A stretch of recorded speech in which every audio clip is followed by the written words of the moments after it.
di Televignole per la seconda volta è andata all'estero a festeggiare il Capodanno, cioè a Malcesine al Prima Luna, e al Prima Luna abbiamo trovato Ivo Armellini, che fa parte della nostra Repubblica ed è stato ed è tuttora un gran mate. Allora Ivo, quando hai cominciato? Ho cominciato 40 anni fa, a Sirmione, con il signor Mario Chiarani e Giovanni Viola, un ragazzino, e per la prima volta ho visto una sala, si può dire, d'albergo. Lì è stata una bellissima esperienza, perché il signor Mario Chiarani è stato un grande maestro, per noi, e ci ha insegnato a lavorare. Poi ho girato un po' il mondo, sono stato in Inghilterra, sono stato in Svizzera, sono stato un po' in Inghilterra a Buckingham Palace? Sì, ero a Brighton, sì, a Brighton, vero?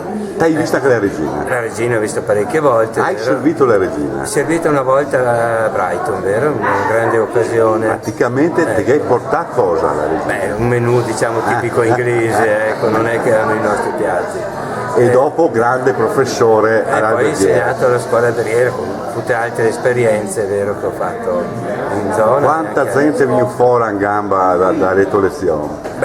Spero tutti quanti, perché quando mi vedono mi salutano sempre con simpatia e cortesia, perciò E adesso qua, il Prima Luna, da che una mamma... Al mio genero, mia figlia, vero, che hanno questo albergo. Come a me piace questa professione, e cerco sempre di farlo il meglio possibile. Prato 6 anni la tua base. Ecco, la mia base abito là. E quindi noi, nella Repubblica per Seconde Vignole, pensiamo un po' che uno che ha dato del T alla regina. Disentela così, dai, anche se non è vera. Perché loro non usano lei, usano you, che vuol dire appunto, quindi che ha dato del T alla regina.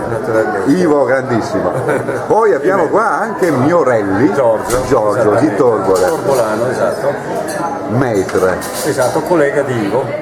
Abbiamo lavorato per più di 30 anni assieme, quasi insegnanti, presso l'Istituto Alberghiero del Varone. Di Varone. Sì. E forgià una serie di allievi. Chiaro, come detto prima da Ivo, tutti quando ci vedono ci ringraziano. Una roba che non voglio domandare a Ivo per rispetto. Che ogni tanto i clienti che rompe le scatole? Raramente sì. Raramente, tra virgolette? Ovviamente.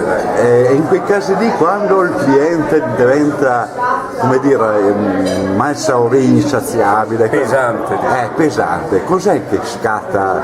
Non scatta niente, dobbiamo sempre darghe raison e accettare la cosa. Ho capito. Ma non la fai mai pagare? No.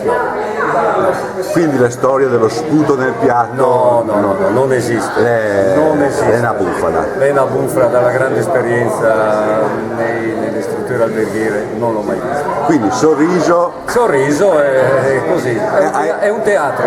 Un teatro. Però se potesse... ma bisogna portare pazienza, no? Come dicevano una volta i vecchi. Esatto. Grazie. Prego, dai. Grazie.